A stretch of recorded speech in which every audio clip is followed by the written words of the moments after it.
Je ne sais pas combien de temps je suis resté là, paralysé par la peur et l'agonie. Je sentais la chaleur monter, suffocante, me presser de tous côtés. Le silence fut soudain brisé par des gémissements lointains et tourmentés ou des cris qui s'élevaient de l'obscurité, résonnant d'une telle douleur et d'un tel regret que mon cœur se serra de terreur. Je forçai mes yeux à s'ouvrir. Ce que je vis fut indescriptible. Le sol sous mes pieds brillait d'un rouge terne et maladif, fissuré comme des charbons ardents. Des ombres se tordaient dans toutes les directions. Je vis des âmes des centaines, des milliers errer, trébucher, certaines griffant l'air comme si elles tentaient de s'échapper d'une prison invisible. Leurs visages étaient déformés par l'agonie. J'en reconnus certains, d'autres non, mais tous portaient une expression que je n'oublierai jamais, une tristesse insupportable mêlée de honte. Des silhouettes apparurent dans l'ombre. Certaines semblaient normales à première vue, des hommes et des femmes vêtus de haillons, mais en les observant, je réalisai qu'ils étaient liés par de lourdes chaînes. Chaque chaîne était gravée de mots brûlants d'un feu inextinguible: alliance brisée, divorce, impénitent, adultère. J'aurais voulu me détourner, mais quelque chose m'a poussé à continuer à regarder. Une femme en robe de mariée errait sans but, se tenant la poitrine, sanglotant sans retenue. Sa robe était déchirée et fumante, le tissu blanc noirci par la cendre. À intervalles réguliers, elle gémissait: pourquoi suis-je parti? Pourquoi n'ai-je pas pardonné? Chaque cri résonnait dans l'abîme caverneux et transperçait mon âme. Un autre homme se tenait à l'écart, hurlant de rage, maudissant Dieu et accusant tout le monde sauf lui-même. Pourtant, chaque fois qu'il tentait de s'en prendre à lui, les chaînes se resserraient autour de son corps, le tirant vers le bas. Chaque âme était prisonnière de sa propre agonie, se répétant sans cesse dès qu'elle s'éloignait du vœu que Dieu avait témoigné. Puis l'ange réapparut à mes côtés, non plus doux, mais sombre, grave. Il désigna la souffrance environnante et dit: ce sont ceux qui ont méprisé l'alliance du mariage. Ils ont préféré leur propre volonté à celle de Dieu, leur confort personnel au commandement éternel. Le divorce et le remariage, sans repentance ni véritable réconciliation avec Dieu, ont des conséquences au-delà de cette vie. Ici-bas, il n'y a plus de temps pour arranger les choses. Mes jambes m'ont lâché. J'ai pleuré pour Michel, pour mon fils, pour moi-même. Pour la première fois, j'ai compris que ce que j'avais fait n'était pas seulement un choix personnel, une erreur qui pouvait être effacée par de simples excuses. J'avais déchiré ce que Dieu lui-même avait uni. Je suis tombé face contre terre, sanglotant dans l'obscurité, implorant la miséricorde: Seigneur, je t'en prie, donne-moi encore une chance. Ne me laisse pas finir comme ça. Laisse-moi avertir les autres avant qu'il ne soit trop tard. Je vois maintenant. Je vois ce que j'ai fait. Pendant un long moment, rien ne se passa. Les cris et les gémissements des âmes damnées résonnèrent alentour. Puis, dans le plus profond désespoir, un rayon de lumière perçant jaillit d'en haut, plus brillant et plus pur que tout ce qui se trouvait là. La voix de l'ange résonna de nouveau, plus douce désormais. Parce que vous vous êtes repentis, parce que vous avez vu la vérité et imploré la miséricorde, votre histoire n'est pas terminée. Revenez, mais n'oubliez pas ce que vous avez vu. Avertissez les autres. Dites la vérité, car beaucoup se trouvent au bord de ces mêmes ténèbres, et le monde les a trompés en leur faisant croire que les commandements de Dieu peuvent être modifiés par l'opinion humaine. Allez, et que votre vie soit un signe pour ceux qui vous écouteront. Soudain, je me suis senti tiré vers le haut, hors de l'obscurité, à travers le feu, les chaînes et les gémissements, vers la lumière. Mon corps a tressauté comme si l'électricité avait traversé mes veines. Je me suis réveillé dans un lit d'hôpital, à bout de souffle, le corps ravagé par la douleur, mais vivant. Michel était assise à côté de moi, les larmes aux yeux, serrant ma main. J'ai fondu en larmes et je lui ai tout raconté. Chaque mot, chaque vision, chaque avertissement. Ce jour-là, mon cœur a changé. J'ai cherché pardon auprès de Dieu, de Michel, de mon fils. Cela a pris du temps, mais par la grâce de Dieu, ma famille a été restaurée. La honte n'a pas disparu du jour au lendemain, mais la miséricorde de Dieu m'a couverte. Si vous entendez mon histoire, sachez ceci: le mariage est sacré. Dieu déteste le divorce, non pas parce qu'il vous hait, mais parce qu'il vous aime et connaît le tourment qui survient lorsque nous brisons ce qu'il a uni. Peu importe à quel point vous êtes tombé, même si les choses semblent brisées, il n'est jamais trop tard pour se repentir et revenir en arrière. N'attendez pas d'être aux portes de l'éternité. Écoutez l'avertissement de Dieu tant que vous le pouvez encore. Choisissez le pardon, choisissez la fidélité, choisissez la vie. Que votre mariage devienne un témoignage vivant, non pas de la faiblesse humaine, mais de la grâce infinie de Dieu. Si vous avez lu jusqu'au bout, veuillez laisser un « Amen » et indiquer votre ville dans les commentaires afin que nous puissions prier pour vous et votre famille. Si votre mariage est en difficulté, sachez que vous n'êtes pas seul, il y a de l'espoir, de la miséricorde et il y a toujours un moyen de revenir en arrière. Ne laissez pas les mensonges du monde vous détourner du chemin de la vie. Ayez confiance dans le plan de Dieu et laissez-le guérir ce qui a été brisé. Alors que j'ouvrais lentement les yeux, une scène inconnue est apparue devant moi. Je me trouvais dans un endroit unique au monde, une terre désolée et aride s'étendant à perte de vue. Le sol était d'un rouge flamboyant, craquelé et sec, maculé de taches noires comme du sang séché, comme brûlé depuis des millénaires par une flamme éternelle. Au-dessus de moi, le ciel tourbillonnait dans un violent tourbillon de noir et de rouge sang, en mouvement constant, rugissant comme une tempête vivante, pleine de fureur et de désespoir. L'air était suffocant, empestant le soufre et la mort, donnant à chaque respiration l'impression d'être poignardé dans ma poitrine. J'essayais de me lever, mais mes membres tremblaient, faibles, comme si l'atmosphère environnante m'avait privé de toute force. Mes genoux fléchirent, incapables de supporter le poids de mon corps et la terreur qui me parcourait l'esprit. Où étais-je? Pourquoi étais-je là? Ces questions tournaient dans ma tête, mais sans réponse, seulement le silence terrifiant du pays des morts. Soudain, au loin, un éclair de lumière perça l'obscurité. Cette lumière était radieuse, pure, telle une flamme que l'obscurité ne pourrait éteindre. Je reconnus l'ange que j'avais déjà rencontré. Ses immenses ailes blanches brillaient plus fort que jamais, tel un phare au milieu d'un océan d'un noir profond.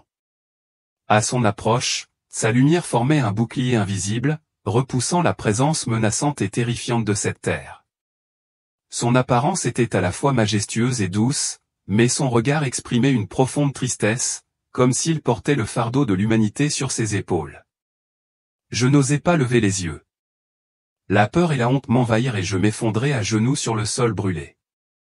Des mots s'échappèrent de mes lèvres tremblantes et désespérées. Pourquoi? Pourquoi suis-je tombé là-dedans? Dieu n'aime-t-il pas tout le monde? S'il nous aime vraiment, pourquoi l'enfer existe-t-il? Pourquoi dois-je souffrir ainsi? L'ange resta silencieux un instant, comme s'il pesait chaque mot que j'avais prononcé. Son regard était tendre et pourtant empreint d'autorité, tel un père contemplant un enfant perdu. Puis sa voix s'éleva, douce et pourtant puissante, transperçant l'espace sombre comme une brise rafraîchissante sur un désert aride. L'enfer n'est pas un châtiment que Dieu inflige à l'humanité. C'est le lieu où les âmes se dirigent lorsqu'elles rejettent son amour et sa sainteté. Dieu a donné à l'humanité le libre arbitre, le don le plus précieux, mais aussi la plus lourde responsabilité. Il a créé l'homme pour vivre dans la lumière, pour l'aimer et lui obéir. Mais beaucoup ont choisi de s'en détourner, poursuivant des désirs égoïstes et des tentations passagères. Lorsqu'ils rejettent la lumière, les ténèbres les consument. Lorsqu'ils refusent l'amour, la souffrance prend sa place. L'enfer n'est pas ce que Dieu désire pour ses enfants. Mais il existe parce que la justice et la sainteté ne peuvent coexister avec le péché. Ces mots furent comme une lame acérée qui transperça mon cœur. La liberté, celle-là même que j'adorais autrefois et que je considérais comme le but ultime de ma vie, se présentait désormais à moi comme une arme à double tranchant. Je pensais autrefois que la liberté signifiait faire ce que je voulais, abandonner mes responsabilités, éviter les fardeaux du mariage, vivre uniquement pour ma propre satisfaction. J'appelais cela vivre pour moi-même. Mais maintenant, agenouillé devant l'ange dans la désolation de l'enfer, je réalisais que cette liberté n'était pas de l'amour. C'était de l'égoïsme. C'était le chemin qui m'avait conduit aux ténèbres auxquelles j'étais désormais confronté. Mais pourquoi Dieu n'intervient-il pas? Pourquoi n'empêche-t-il pas les gens de tomber dans ce piège? S'il nous aime vraiment, pourquoi nous laisse-t-il nous détruire? L'ange me regarda, les yeux emplis de compassion, comme s'il ressentait la douleur et la confusion qui m'habitaient. Il répondit d'une voix douce mais ferme, Dieu est intervenu par le sacrifice de son Fils unique sur la croix. Il a ouvert la voie du salut à tous, sans exception. Jésus a souffert et est mort pour expier les péchés de l'humanité, afin qu'aucune âme n'ait jamais à entrer dans ce lieu. Mais le choix final appartient à chacun. Dieu ne force personne à l'aimer ou à lui obéir, car le véritable amour ne peut être contraint. S'il supprimait le libre arbitre, les humains ne porteraient plus son image et perdraient la capacité d'aimer sincèrement. L'amour doit être un choix volontaire, même si ce choix entraîne parfois la souffrance. J'ai cru autrefois que quitter Michel et rejeter ma responsabilité familiale était la voie du bonheur. Mais maintenant, je voyais clairement les conséquences de ces choix. Chaque faux pas, chaque fois que je me suis fait passer pour moi-même plutôt que pour l'amour, m'avait rapproché des ténèbres auxquelles je faisais face. J'avais tort, murmurai-je, ma voix à peine audible dans le vent.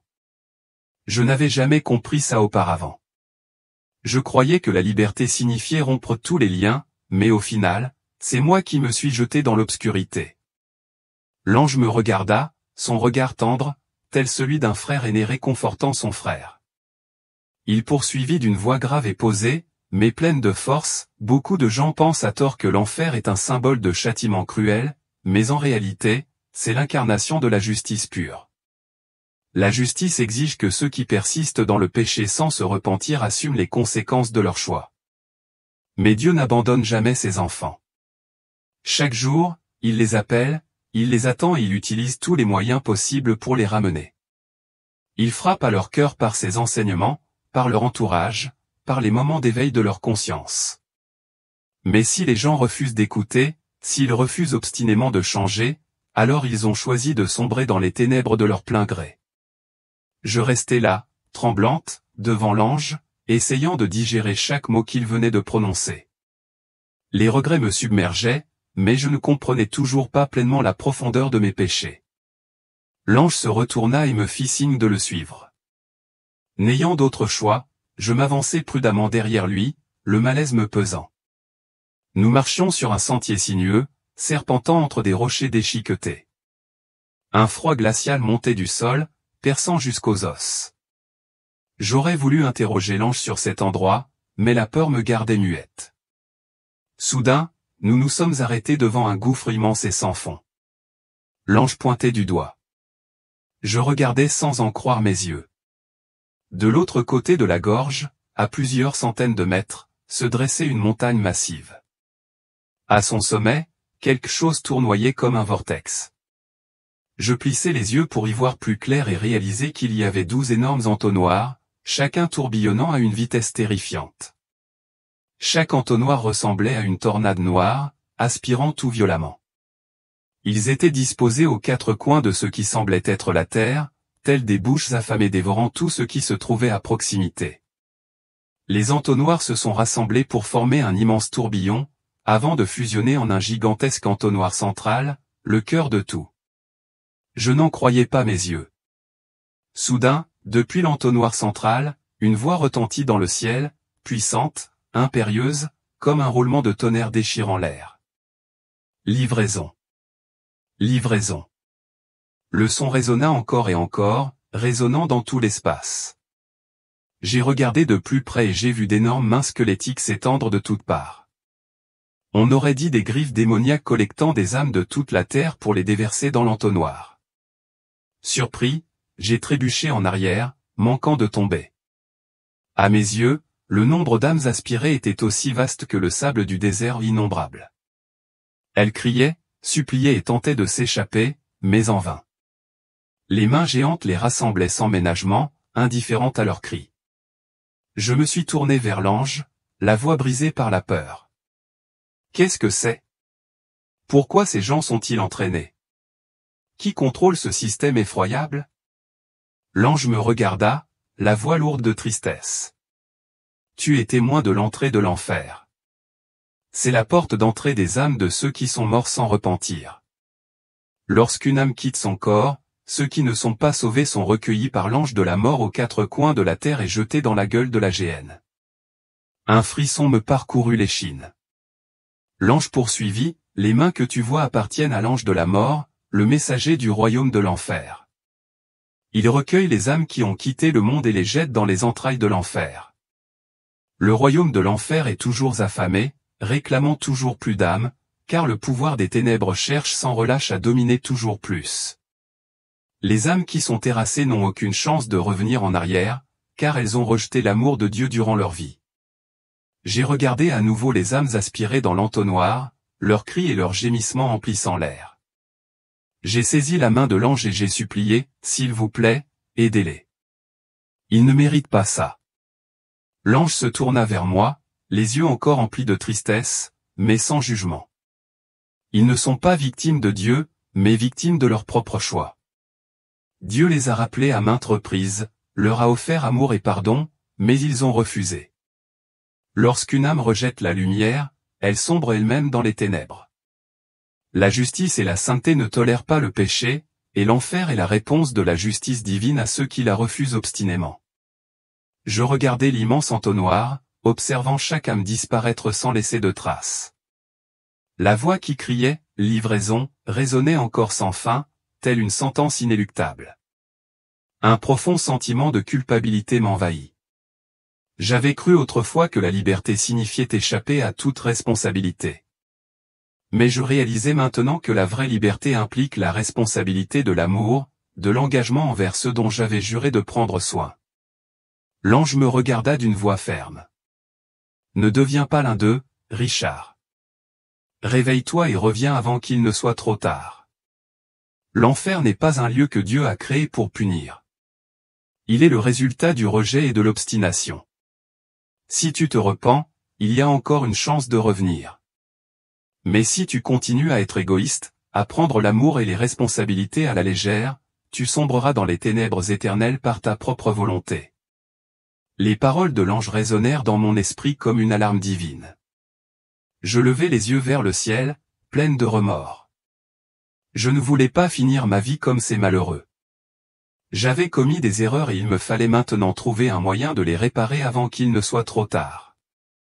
La voix qui appelait, livraison, résonnait encore au loin, mais cette fois, je sentais une petite force monter dans mon âme, une étincelle d'espoir, une promesse que je ne me laisserais pas devenir l'une des âmes oubliées dans l'abîme de l'enfer.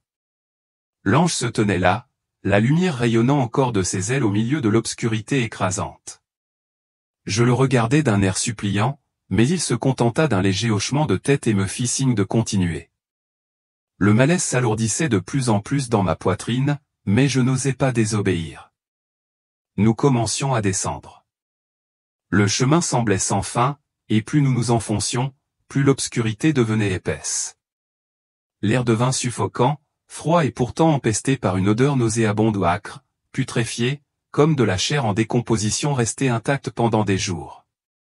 Je me suis instinctivement couvert le nez, mais l'odeur nauséabonde semblait s'infiltrer à travers ma peau, remplissant chaque pore. Après quelques pas, j'ai commencé à entendre des cris. Au début, ce n'étaient que des sons dispersés qui résonnaient au loin.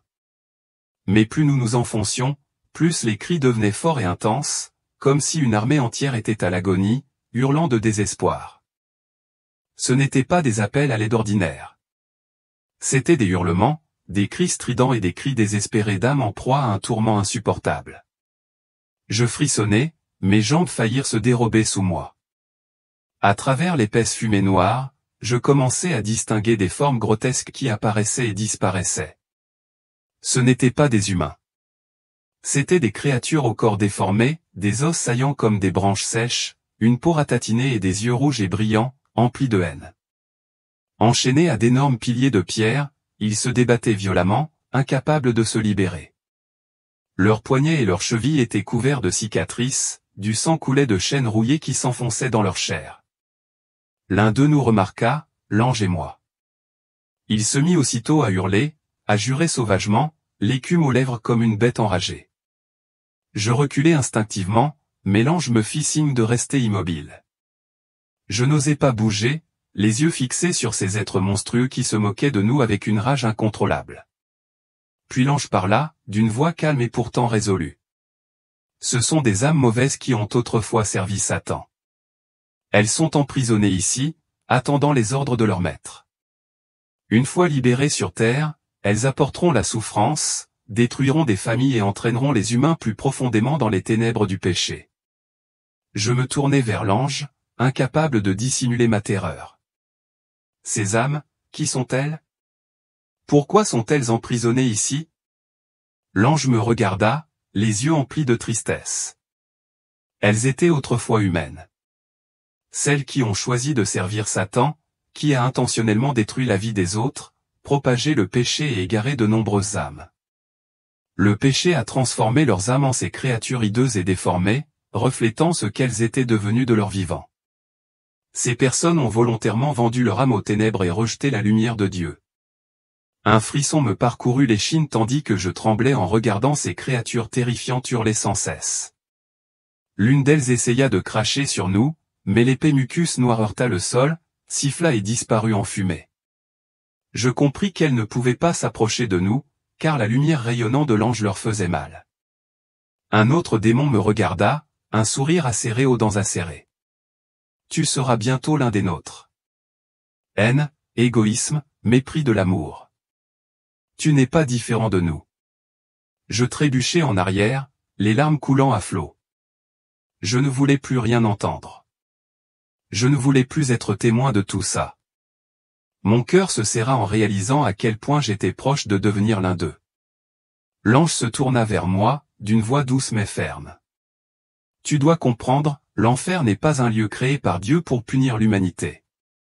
Il existe parce que la justice l'exige. Ceux qui rejettent obstinément l'amour et la sainteté, ceux qui servent les ténèbres, y jettent leur âme. Ce dont tu es témoin est la conséquence du refus, le résultat d'une vie sans repentance. Si tu ne veux pas devenir comme eux, tu dois changer. Tu dois revenir. Tu dois avertir les autres. Ne laisse personne subir ce sort. J'ai baissé la tête. La peur m'envahissait. Mais au fond de moi, une lueur d'espoir commençait à s'éveiller. Je savais que j'avais encore une chance. Et si je pouvais revenir, je changerais. Je vivrais différemment. L'ange posa doucement une main sur mon épaule. La lumière de ses ailes se répandit autour de nous, chassant le désespoir. Il me regarda avec un regard empreint de fermeté et de profonde compassion. Souviens-toi de ceci, Richard. Le pardon existe toujours, mais seulement pour ceux qui se repentent sincèrement. Si tu comprends la valeur de l'amour et de la responsabilité, tu n'auras plus jamais à revenir ici. J'ai hoché la tête. Je ne voulais pas me jeter en enfer comme les autres. Et puis je l'entendis. Le bruit du métal frottant contre la pierre. Un bruit de frottement rauque résonna dans l'espace sombre, comme une porte de l'enfer s'ouvrant au plus profond de mon âme. Devant moi, une immense porte noire apparut, imposante telle une falaise abrupte bloquant le passage. Sa surface était fissurée, rougeoyante d'un rouge ardent, comme si elle avait été creusée dans de la lave bouillonnante. Les fissures émettaient une lumière étrange, comme si les flammes de l'enfer s'infiltraient de l'intérieur. Au sommet de la porte, une inscription flamboyante jaillissait dans un feu inextinguible, gravé profondément dans l'air lui-même. Prison de ceux qui étaient mariés. Il n'y avait aucune mention d'adultère, aucun mot de divorce. Seulement cette unique phrase froide, indéniable, comme un verdict prononcé depuis l'éternité. Soudain, la porte s'ouvrit lentement, avec un grincement terrifiant, tel un grincement de métal contre la pierre.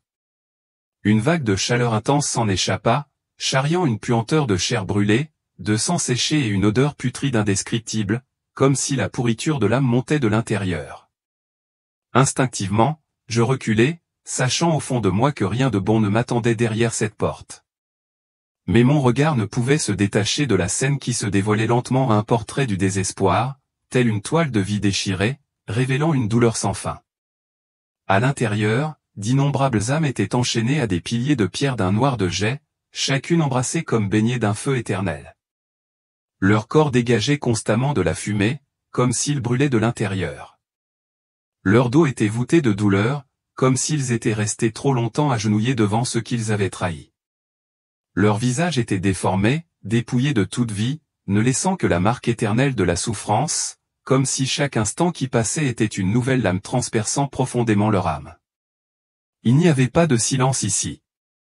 Au contraire, l'air était empli de cris incessants ou des vagues de tourments s'écrasant sur des rivages invisibles, mêlés au bruit des chaînes heurtant la pierre, de la chair arrachée aux os et du feu crépitant en léchant les âmes en décomposition. Chaque bruit était comme un coup de marteau dans mon esprit, me donnant envie de me boucher les oreilles et de fuir. Mais mes pieds semblaient cloués au sol brûlant. Chaque âme ici était liée par son propre choix ou une alliance brisée, maintenant transformée en chaînes incassables qui les condamnaient à être éternellement emprisonnés dans le feu de la justice divine. Au milieu de cette obscurité étouffante, une scène horrible s'abattit sur mes yeux, me faisant presque battre le cœur. Dans un lac de lave bouillonnant, 3 âmes se tordaient de douleur, des flammes jaillissant à chaque mouvement. 2 hommes, le corps noirci, hurlaient et se déchiraient, s'agrippant désespérément à une femme qu'ils appelaient Collant. La femme, brûlée au point d'être presque méconnaissable, se tordait d'horreur. Son visage avait presque fondu, ne laissant que ses yeux grands ouverts, emplis d'une peur et d'une confusion infinie, comme si elle ne comprenait pas sa présence ni pourquoi elle devait endurer une telle souffrance. Aucun d'eux n'était vainqueur. Aucun ne pouvait lâcher prise. Ils étaient liés non par l'amour, mais par la trahison ou une chaîne forgée par le feu, le péché et le tourment éternel, qui ne s'effacerait jamais. Leurs cris résonnaient dans mon esprit, un rappel obsédant que le péché ne détruit pas seulement une personne, il entraîne les autres dans sa spirale de souffrance. Je m'enfonçais plus profondément dans la prison et, à chaque pas, les horreurs de la violation du contrat de mariage devenaient plus évidentes. Non seulement les divorcés étaient punis, mais même ceux qui se remariaient du vivant de leur précédent conjoint étaient jugés pour le même péché, l'adultère. J'ai vu des âmes qui s'étaient autrefois tenues devant l'autel, qui avaient jadis fait vœu d'amour et de fidélité, brûlées à présent d'un feu inextinguible, comme si les vœux mêmes qu'elles avaient rompus étaient revenus les punir. Un spectacle m'a fait froid dans le dos, les pasteurs, ceux qui se tenaient autrefois en chair, qui avaient levé la main pour bénir des seconds mariages, étaient maintenant suspendus la tête en bas dans les airs. Des flammes jaillissaient de leurs doigts ou les mêmes mains qui avaient tenu la main de ces couples puis se propageaient à leur langue, là où ils avaient jadis déclaré « Que Dieu vous bénisse ». Leur visage était tordu de douleur, comme si chaque bénédiction mal avisée leur transperçait l'âme comme un couteau. J'ai compris qu'ici, aucune action, aussi petite soit-elle, n'était négligée. Chaque mot, chaque geste qui soutenait une alliance erronée était considéré comme complice du péché. Derrière les pasteurs se trouvaient d'autres âmes, parents, proches, amis, ceux qui avaient joyeusement assisté, célébré, pris des photos et porté des toasts à ces remariages. Ils étaient maintenant enchaînés aux côtés des couples qu'ils avaient soutenus, leur corps calciné par le feu, comme si leur approbation avait contribué à pousser le groupe tout entier dans les limites de la justice divine. Cette prison n'épargnait personne. Il n'y avait aucune clémence, aucune exception. Chaque mot, chaque acte qui confirmait une union illicite était enregistré et avait un prix. Ici, plus personne ne parle d'amour. L'amour, autrefois don sacré de Dieu, a perdu sa valeur lorsqu'il est séparé de la sainteté. Les âmes justifiaient autrefois leur choix par leurs émotions, leurs douleurs et des raisons jugées valables par les lois humaines. Elles disaient rechercher le bonheur, avoir le droit de vivre pour elles-mêmes. Mais aujourd'hui, toutes ces raisons ont été effacées par la lumière de la pure justice, où règnent le bien et le mal, la vérité et le mensonge, l'alliance et la trahison. Sous le poids écrasant du regret, il ne me restait qu'un seul désir, si je pouvais revenir, je m'accrocherais à ce vœu sacré pour le restant de mes jours. Je ne laisserai ni l'égoïsme ni la tentation de la liberté m'éloigner du chemin que Dieu avait prévu. Je veux vivre pour honorer l'alliance, racheter mes erreurs et ne plus jamais affronter cette prison. Puis la voix de l'ange résonna une dernière fois, lentement mais lourdement, comme un verdict prononcé depuis l'éternité. Chaque vœu fait devant Dieu sera rappelé, et un jour chacun d'eux sera appelé au jugement. Ces mots frappèrent comme le coup de grâce, brisant toutes mes illusions. Je m'agenouillai dans la prison de ceux qui avaient rompu l'alliance, le cœur pleinement éveillé. Je savais que si je voulais échapper à ce sort, je devais changer pas seulement en parole, mais dans chaque acte, chaque pensée et, surtout, dans mon engagement envers l'alliance que je prenais autrefois si à la légère. Et puis une lumière aveuglante a percé l'obscurité finale devant moi. Ce n'était plus la lumière divine de l'au-delà, mais la lumière crue et radieuse de la réalité ou la lueur artificielle jaillissant du plafond blanc immaculé d'une chambre d'hôpital. À cet instant, entre deux mondes, j'ai ressenti une certitude plus grande que toute autre sensation que j'avais jamais connue. J'avais été ramené, non pas parce que je le méritais, mais parce que j'avais une tâche à accomplir ou une tâche qui, si elle n'était pas accomplie, laisserait mon âme à jamais agitée. Mes paupières étaient lourdes, mais elles s'ouvrirent lentement au rythme régulier des bips des machines. Le plafond devint peu à peu net, suivi d'un bruissement et du soupir las de quelqu'un à proximité. J'essayai de tourner la tête, et là, à côté de moi, je vis Michel, l'épouse que j'avais tenté d'abandonner ou celle que je croyais ne plus aimer, mais qui était maintenant la première image que je voyais à mon retour du seuil de la mort. Elle était affalée, endormie à son chevet, sa main toujours serrée dans la mienne, comme si elle craignait que me lâcher ne me fasse disparaître à nouveau. Je n'ai pas pleuré, mais les émotions ont déferlé en moi comme un torrent depuis longtemps maudit, enfin délivré. Le remords a surgi au non pas un regret passager, mais un douloureux réveil à ce que j'avais rejeté. La famille que je voyais autrefois comme un fardeau était désormais le seul élément qui me maintenait en ce monde. En silence, je lui ai serré doucement la main, une excuse muette, une promesse tacite mais pleine d'une détermination inébranlable. Je n'ai pas raconté tout ce que j'avais vu, non pas par crainte que Michel ne me croie pas, mais parce que certaines choses, si on ne les ressent pas avec son âme, ne peuvent jamais être pleinement exprimées par des mots. Mais je lui ai dit que j'avais atteint le seuil ultime. Et là, j'ai compris que le plus sacré dans la vie n'est pas la liberté égoïste, mais l'amour qui tient parole. Je lui ai fait comprendre que le mariage n'est pas seulement un choix, mais une alliance vitale, où l'abandonner signifie plonger dans l'abîme sans fond de ses propres péchés. Les jours qui suivirent passèrent comme un lent miracle. Chaque matin, je me réveillais, non plus comme un homme téméraire, mais comme quelqu'un à qui on avait rendu sa vie pour qu'elle prenne un nouveau départ. J'ai commencé à écouter davantage Michel, à prendre soin de nos enfants avec des gestes maladroits mais sincères. Et surtout, j'ai appris à m'excuser sans chercher d'excuses, à aimer sans avoir besoin de comprendre pleinement. Je ne voyais plus le changement comme un devoir à accomplir, mais comme une dette à rembourser non pas envers les autres, mais envers le vœu que j'avais fait devant Dieu.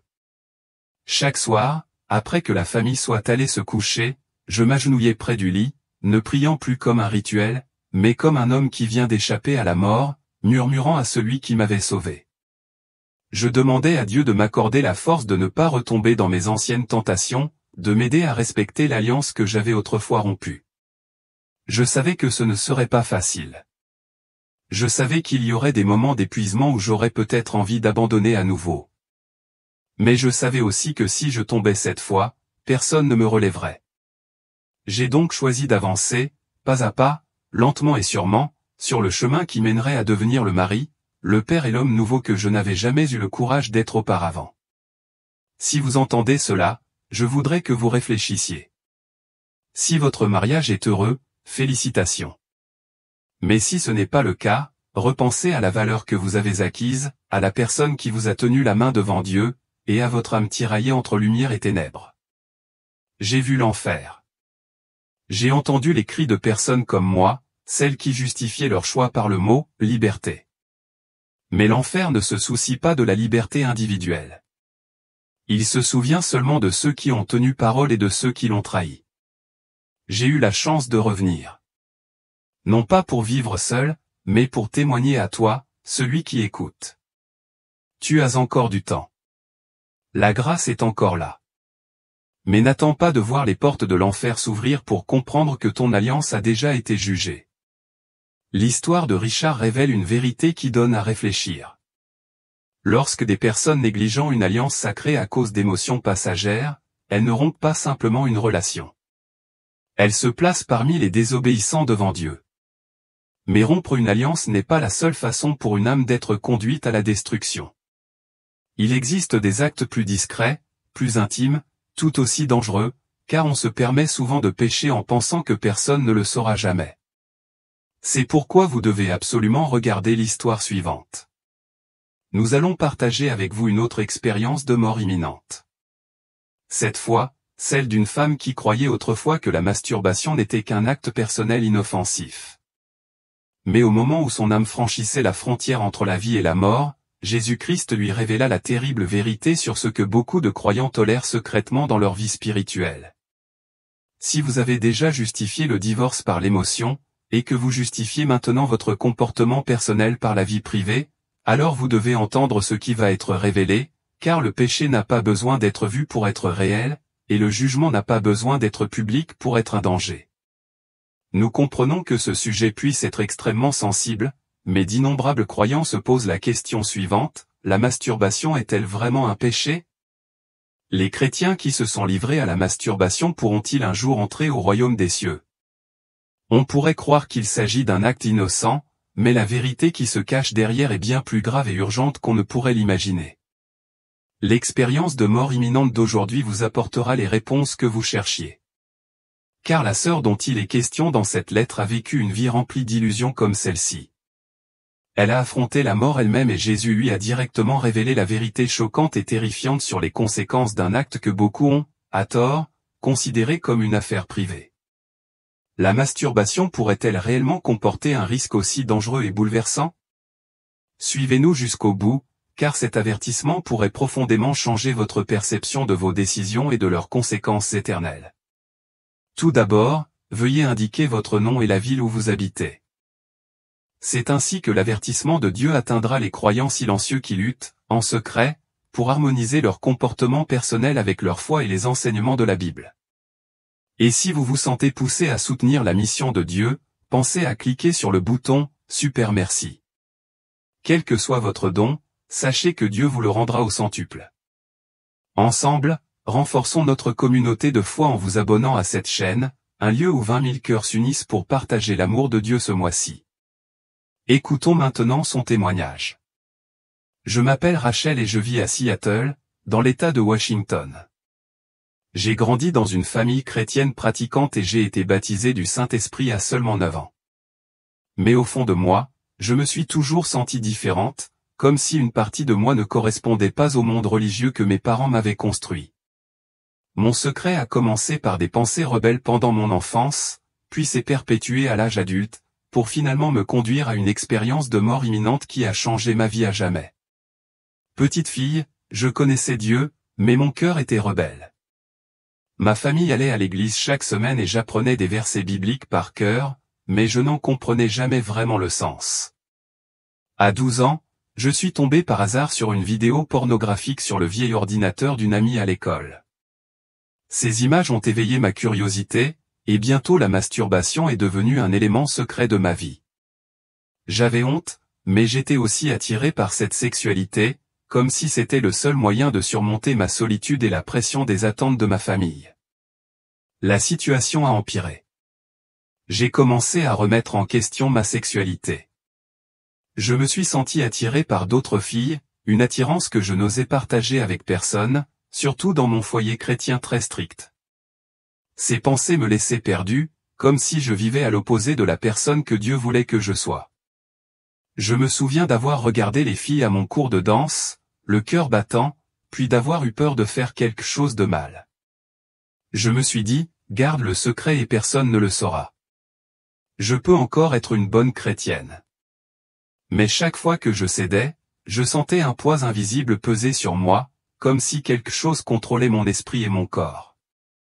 Parfois, je me réveillais au milieu de la nuit, avec l'impression que quelqu'un murmurait dans l'obscurité, m'incitant à faire des choses que je savais être mauvaises. J'essayais de tout cacher. Je me consacrais aux activités de l'église, je chantais dans la chorale et je souriais comme si tout allait bien. Mais au fond de moi, j'étais une fille effrayée qui implorait Dieu, ce n'est pas moi. Je ne veux pas ça. Pourtant, je ne pouvais pas m'arrêter. C'était comme une force hors de mon contrôle, qui m'attirait toujours plus profondément dans l'ombre. En grandissant, j'ai essayé de me construire une vie normale pour échapper à mon passé. J'ai étudié les soins infirmiers, épousé un homme bienveillant et suis devenue mère de 2 merveilleux enfants. J'ai travaillé comme infirmière dévouée dans un grand hôpital, appréciée de mes collègues et de mes patients. Mais mon secret n'a pas disparu. Il est simplement devenu mieux caché. J'étais encore accro à la pornographie et à la masturbation, cédant souvent tard le soir, quand mon mari et mes enfants dormaient. Je verrouillais la porte de la salle de bain, allumais mon téléphone et me perdais dans des images interdites, me persuadais que c'était juste personnel et que ça ne faisait de mal à personne. Mais à chaque fois, je sentais un éloignement croissant de Dieu, comme s'il s'éloignait de moi ou plutôt, comme si je m'éloignais de lui. Des années avant l'accident, d'étranges rêves ont commencé à s'insinuer dans mon sommeil, tels des murmures venus d'un autre monde. Dans ces rêves, je me retrouvais debout dans une pièce faiblement éclairée, révélant à peine des silhouettes sombres qui glissaient autour de moi. Il murmurait des mots que je ne comprenais pas, comme une chanson triste qui me plongeait dans un profond malaise. Une nuit, j'ai rêvé d'une main froide et invisible qui me touchait l'épaule, m'attirant doucement mais fermement dans un gouffre sombre et sans fin. J'ai tenté de crier, mais ma voix s'est évanouie, me laissant dans un silence suffocant. Je me suis réveillé essoufflé, le front ruisselant de sueur. La pièce était plongée dans le noir complet, mais je sentais un regard invisible me suivre, comme si l'obscurité elle-même était vivante et connaissait tous mes secrets. J'essayais de l'ignorer, me disant que c'était simplement le résultat de longues gardes à l'hôpital ou de la pression d'être mère et épouse. Mais au fond, je savais que ces rêves avaient une signification plus profonde, comme un avertissement que je n'étais pas prête à affronter. Une nuit, dans un rêve si intense qu'il me hantait, j'entendis une voix douce et autoritaire dire « Rachel, tu t'approches trop du feu ». La voix était comme une brise fraîche, mais elle me serra le cœur de peur. Je me redressai, la faible lueur de la lune traversant les rideaux, projetant une lueur sur la pièce immobile. Il n'y avait personne, mais ces mots résonnaient encore dans mon esprit. Je m'agenouillai près du lit, essayant de prier, mais mes prières me semblaient fragiles, comme si je craignais que Dieu ne voie la vraie moi ou une Rachel prisonnière du péché et de la honte. Ces rêves devenaient chaque fois plus fréquents, laissant derrière eux un indescriptible malaise. Je commençais à me demander si les pensées déformées de mon enfance, les nuits où je me laissais submerger par le désir, n'avaient pas ouvert la porte à quelque chose de plus sombre. J'aurais voulu y faire face, implorer Dieu de m'aider, mais la peur du jugement m'a fait taire. Au lieu de cela, j'ai continué à me cacher, menant deux vies, celle d'une Rachel dévouée à mes patients et à ma famille, et celle d'une Rachel prisonnière de mes propres secrets. Tout a basculé par une froide nuit d'hiver de 2024. Après une longue garde à l'hôpital, je rentrais chez moi sur une autoroute enneigée. Épuisé et l'esprit embrumé, je n'ai pas réagi assez vite lorsque les phares d'un camion ont clignoté, fonçant droit sur moi. J'ai fait un écart, mais la voiture a glissé sur la surface verglacée et s'est écrasée violemment sur le terre-plein central. Le bruit du verre brisé, le crissement du métal, et le monde autour de moi ont plongé dans l'obscurité. Quand j'ouvris les yeux, je n'étais plus dans la voiture. J'étais debout sur une falaise abrupte, contemplant un abîme ardent où les flammes rouges léchaient les murs de pierre noire. Des cris et des gémissements résonnaient, mêlés au bruit des chaînes qui s'entrechoquaient comme une symphonie horrible et interminable. L'odeur de soufre était suffocante, m'étouffant, et la chaleur suffocante me brûlait la peau. Même si je n'avais pas touché les flammes, je les reconnus immédiatement. C'était l'enfer. Autour de moi, des formes déformées, atrophiées, se tordaient de douleur. Certaines étaient enchaînées à des rochers rouges et brûlants. D'autres étaient englouties par les flammes, mais leurs yeux brillaient encore de désespoir et de regret. Chaque âme semblait liée par ses propres péchés, comme si leurs actions s'étaient transformées en cordes épineuses, transperçant leur âme. Je sentais une force invisible se resserrer autour de ma poitrine, m'attirant toujours plus profondément dans l'abîme. Des chaînes brûlantes s'enroulaient autour de mes poignets et de mes chevilles, chaque boucle gravant ma culpabilité dans ma chair.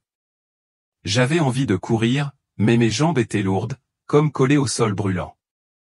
Soudain, une voix froide, stridente comme le vent fendant la pierre, résonna à mon oreille.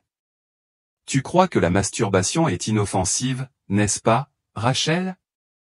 Tu crois que tes pensées perverses sont un secret ?» Je me retournai, devant moi, se tenait une silhouette terrifiante, Satan, les yeux brûlants comme des braises et un sourire malicieux et tordu. Il était grand, mais pas humain. C'était une entité des ténèbres, et chacun de ses mouvements exhalait la malice et une puissance irrésistible. Il leva la main, et sous mes yeux apparurent les moments de ma chute. Je me revoyais, une fille de 12 ans, regardant secrètement du porno sur un vieil ordinateur, le cœur battant de curiosité et de honte.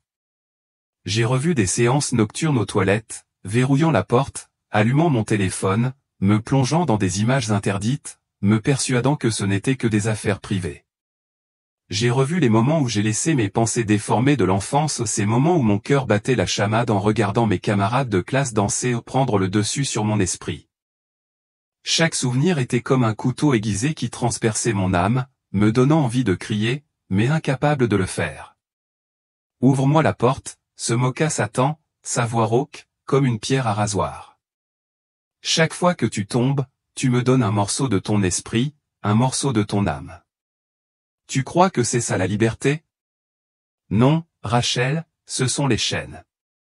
Il rit bruyamment, son rire retentissant comme le tonnerre, et m'entraîna, la chaîne brûlante se resserrant autour de moi. Regarde comment finissent les gens comme toi, rugit-il en m'entraînant à travers des couloirs de pierre sombres où des flammes jaillissaient des fissures.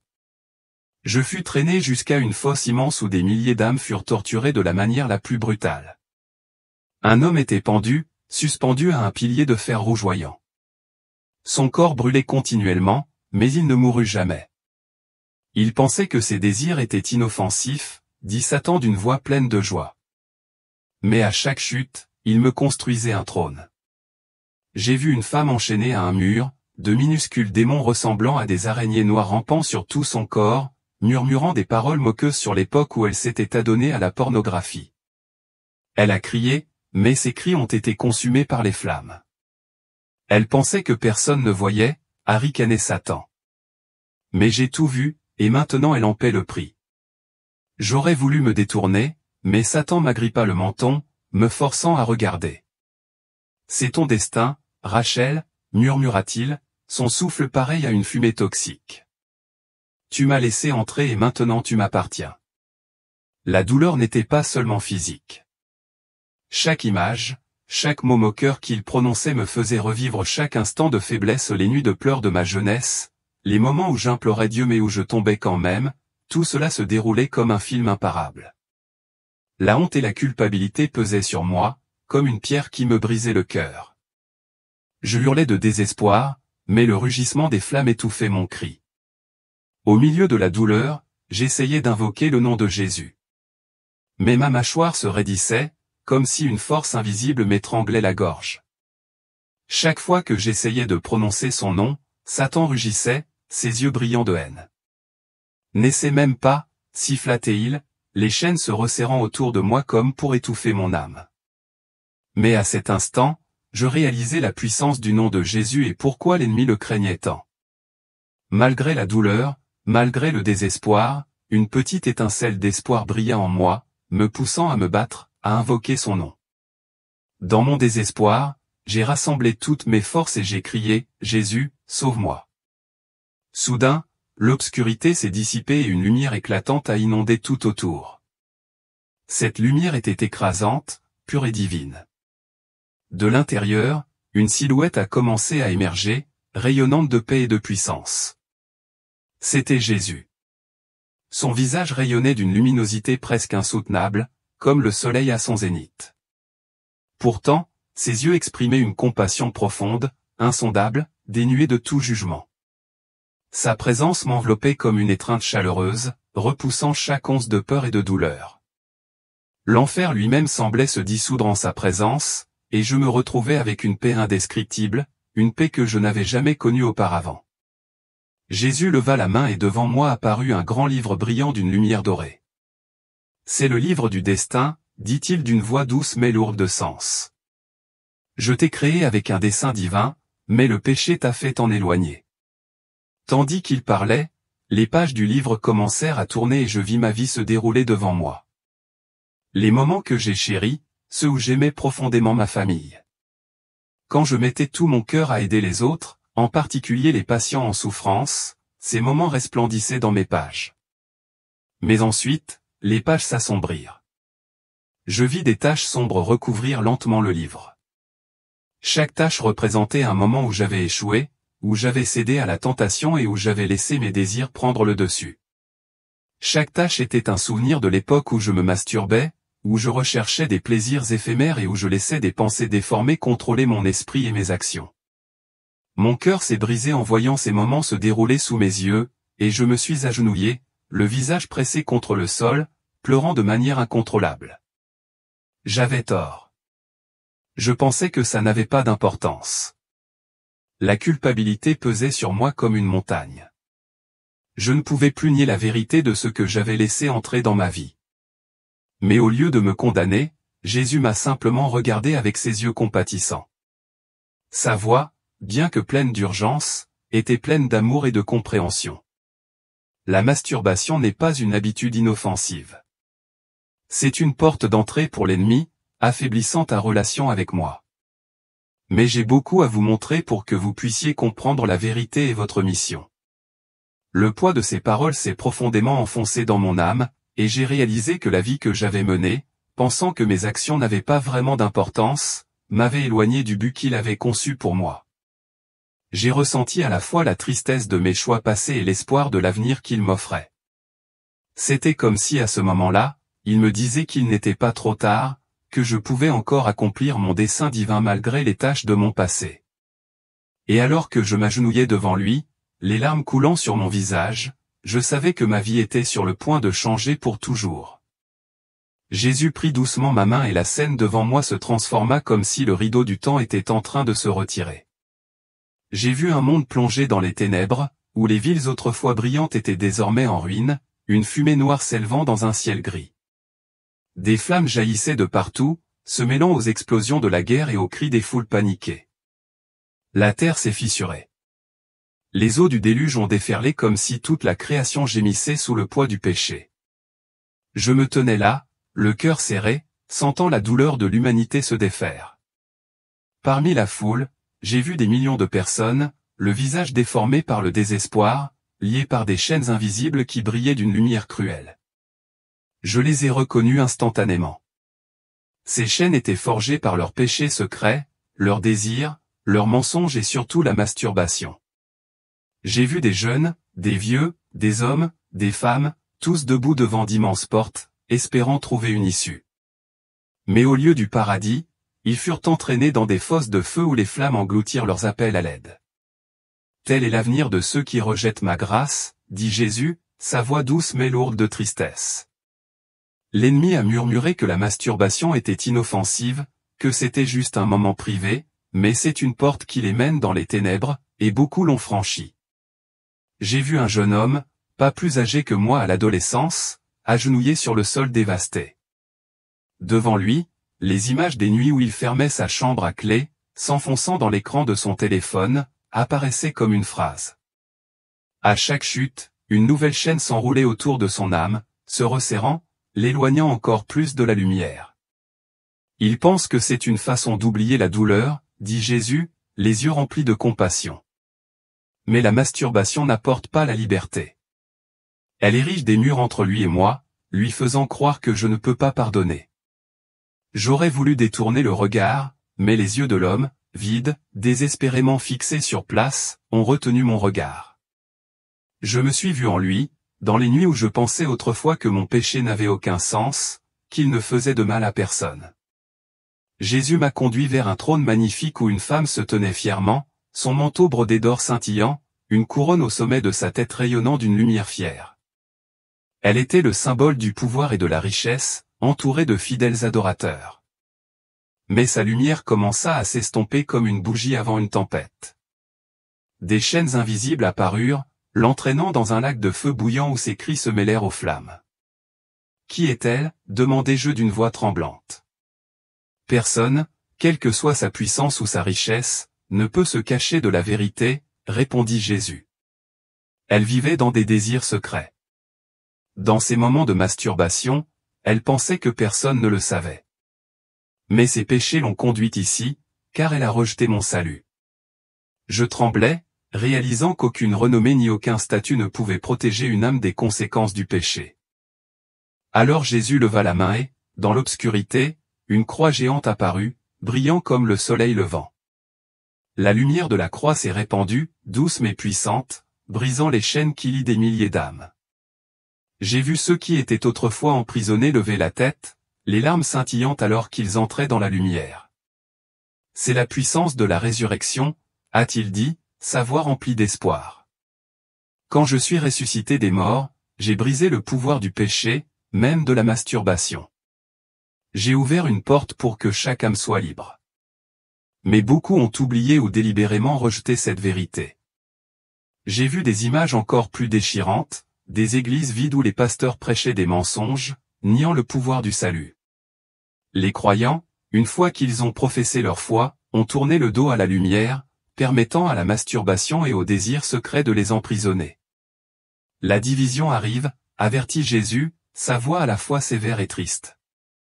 Même ceux qui se disent mes enfants seront mis à l'épreuve. La masturbation, bien que minime à leurs yeux, est une porte d'entrée pour l'ennemi, affaiblissant leur foi et les égarant. Seuls ceux qui me connaissent vraiment, qui se repentent et m'invoquent, resteront fermes. J'ai ressenti une profonde tristesse, comme si mon cœur partageait la douleur de Jésus.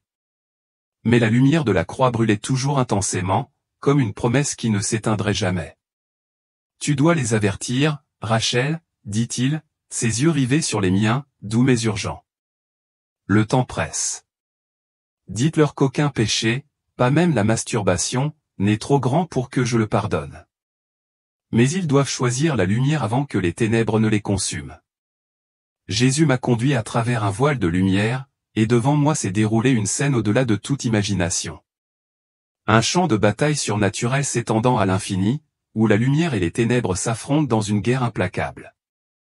Dans le ciel brillant, de magnifiques anges, leurs armures brillantes comme des perles, levées aux leurs épées de feu, et émettant une lumière pure qui faisait fondre les ténèbres. Face à eux, des démons aux formes déformées et aux yeux rouges brillants hurlaient de fureur. Leurs griffes acérées tentaient d'entraîner les âmes perdues dans les profondeurs obscures de l'abîme.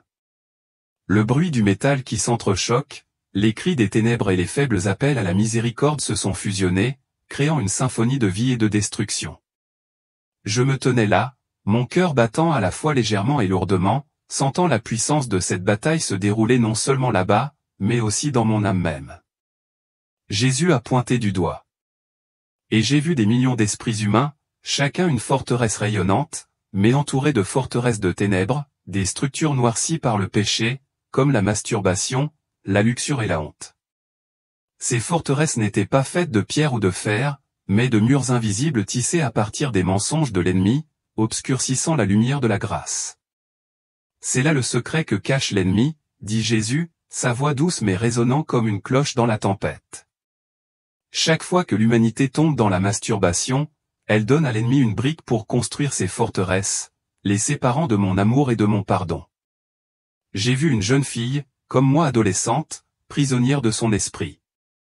Elle était agenouillée dans l'obscurité, le visage baigné de larmes, les mains tremblantes essayant de prier. Mais autour d'elle, de petits démons aux voix douces et venimeuses murmuraient sans relâche, « Tu es indigne. Ta masturbation est un secret, mais elle t'a souillé. Dieu ne te pardonnera jamais. » Des chaînes invisibles se resserraient autour de ses poignets et de son cœur, chaque lien forgé à partir des nuits où elle sombrait dans le désir, pensant que ce n'était qu'un moment privé. J'ai vu les images qu'elle avait regardées au moment où elle avait verrouillé sa porte et laissé son esprit vagabonder, défilant devant moi comme des lames tranchantes coupant profondément son âme. Elle croit que la masturbation est inoffensive, dit Jésus, les yeux remplis d'une compassion infinie. Mais c'est devenu une porte d'entrée pour l'ennemi, lui faisant oublier que je suis mort pour briser toutes les chaînes. J'avais envie de tendre la main, de lui dire qu'elle n'était pas seule, que j'avais été autrefois lié de la même manière. Mais avant que je puisse faire quoi que ce soit, un ange géant, ses ailes brillant comme des flammes, s'est avancé. Il leva haut son épée et, d'une voix tonnante, il cria à haute voix, « Jésus !» La lumière a éclaté si fort que j'ai dû me protéger les yeux. La forteresse des ténèbres dans l'esprit de la jeune fille se brisa comme du verre brisé. Les chaînes tombèrent, se dissolvant dans la lumière, et la jeune fille s'effondra, des larmes de joie remplaçant sa douleur. Elle leva la tête, souriant pour la première fois comme si elle avait vu la lumière de Jésus après des années de captivité. « Mon nom a de la puissance, dit Jésus, sa voix remplie à la fois de douceur et de fermeté. Quand les gens m'invoquent avec repentance, aucune forteresse, aussi construite soit-elle à partir de la masturbation ou de tout autre péché, ne peut tenir. J'ai regardé dehors et la scène qui se déroulait devant moi m'a serré le cœur. Des milliers d'autres esprits apparurent, chacun étant un petit champ de bataille où les démons répandaient des mensonges sur la masturbation. J'ai vu un homme d'âge mûr, le visage usé, prisonnier des souvenirs de nuit dont il pensait que personne ne savait rien. Les démons se moquaient de lui, répétant les mots qu'il s'était dit un jour, ce n'est qu'une fois. Quel mal y a-t-il? Mais à chaque chute, une nouvelle brique s'ajoutait à la forteresse, l'éloignant encore davantage de Jésus. Ils ne savent pas que la masturbation n'est pas seulement un acte, expliqua Jésus, mais un appel à l'ennemi, lui permettant d'ériger des murs de honte et de culpabilité, masquant la vérité, je suis toujours prêt à pardonner. Puis j'ai senti une vague de puissance m'envahir, comme si j'étais au cœur de ce combat. J'ai vu des milliers d'âmes être libérées en invoquant le nom de Jésus. La lumière des épées de l'ange chassa les ténèbres. Les démons hurlèrent de défaite, leur forme déformée se dissolvant sous la lumière. Le temps presse, Rachel, dit Jésus, son regard rivé au mien, empli d'urgence et pourtant d'espoir. L'ennemi ne veut pas qu'il sache cette vérité, je suis là, prêt à pardonner, prêt à détruire toute forteresse. Tu dois les avertir. Parle-leur de ce combat spirituel et de la puissance que je leur ai donnée par mon sacrifice. Soudain, j'ai senti mon corps trembler.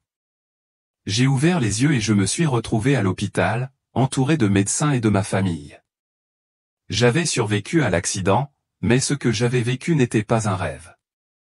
C'était une vision, un avertissement et un appel au changement. J'ai su qu'une seconde chance m'était offerte. Dès lors, j'ai entamé un nouveau chemin. J'ai confessé mes péchés à Dieu dans la prière, sentant la présence du Saint-Esprit m'élever. Je me suis tourné vers une compagne de confiance dans l'Église, une sœur qui avait surmonté des épreuves similaires. Partager avec elle a été une étape difficile, mais aussi un pas vers la liberté. Lors d'une séance de prière, j'ai senti un fardeau invisible se lever, comme si les chaînes de mon enfance avaient été brisées. J'ai appris à résister à la tentation en m'immergeant dans la parole de Dieu, en l'adorant et en m'entourant de personnes qui lui étaient dévouées. Revenir à la vie n'a pas été aussi facile que je le pensais. Lorsque j'ai raconté mon expérience à ma famille, mon mari David était d'abord sceptique. Il m'a demandé, « Tu es sûr que ce n'était pas juste l'épuisement ou les médicaments qui provoquaient des hallucinations ?» Je ne lui en voulais pas. J'avais douté de moi autrefois, mais lorsque je lui ai parlé de l'enfer, de Satan et de l'amour de Jésus, il a commencé à m'écouter. Finalement, nous avons prié ensemble, et il est devenu mon plus grand compagnon de route. Partager avec l'Église a été un autre défi. Certains m'ont soutenu, mais il y a aussi eu des regards dubitatifs et des murmures selon lesquels j'exagérais ou me laissais aller à des idées préconçues. Je me souviens d'une réunion de prière où je me suis levé pour raconter mon histoire. Une sœur m'a interrompu en disant, « Je ne pense pas que Dieu nous jugera pour des choses privées comme celle-ci. » J'ai tremblé, mais je me suis souvenu des paroles de Jésus, « Avertissez-les. » J'ai pris une grande inspiration et j'ai dit, « J'ai vu les conséquences du péché. Je ne suis pas ici pour juger, mais pour partager la vérité que Dieu m'a révélée. » Puis une jeune fille s'est avancée, le visage en larmes, et m'a murmuré qu'elle aussi luttait contre la masturbation. Pour la première fois, j'ai compris le but que Dieu avait fixé pour moi. Mon cheminement vers la guérison a aussi consisté à me confronter à moi-même. J'ai commencé à tenir un journal, notant les pensées déformées de mon enfance et leur impact sur moi.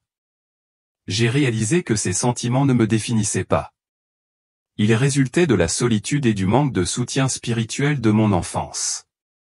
Grâce à la prière et à l'étude de la parole de Dieu, j'ai trouvé la paix avec moi-même. Je n'avais plus peur de me regarder dans le miroir. J'ai vu une femme aimée et pardonnée par Dieu. Ce n'était pas toujours facile. Il y avait des jours où j'étais faible, où de vieilles images ou des tentations refassent surface. Mais à chaque fois, je me souvenais des paroles de Jésus, tu peux être libre. La honte et la culpabilité s'estompèrent peu à peu, remplacées par la joie et une connexion plus profonde avec Dieu. J'ai commencé à animer un petit groupe de prière pour ceux qui luttaient contre des péchés secrets. Et à travers chaque histoire, j'ai vu la lumière de Dieu se répandre. Ainsi, la lettre de Rachel prend fin. La masturbation n'est pas une habitude anodine. C'est une porte d'entrée pour l'ennemi, qui construit des forteresses de honte et de péché qui vous empêchent de vivre selon le plan de Dieu. Les pensées déformées, même si elles ont commencé dès l'enfance, ne sont pas la fin. Ils peuvent être guéris par la grâce de Jésus-Christ. Ce n'est pas seulement un sujet sensible. C'est un combat silencieux pour de nombreux croyants qui tentent de concilier leur comportement personnel avec leur foi et les enseignements de la Bible. Aujourd'hui, je vous appelle à sortir des ténèbres. Confessez vos péchés à Dieu. Cherchez l'aide de personnes de confiance et engagez-vous à vivre dans la lumière. Chaque péché a le pouvoir de vous éloigner de Dieu, mais son amour est encore plus fort. Et sachez que vous n'êtes pas seul. N'hésitez pas à partager avec nous, comme Rachel ou la sœur de la lettre suivante. Elle aussi lutte chaque jour contre ses mauvais désirs et sa foi en Dieu. Elle a partagé cela.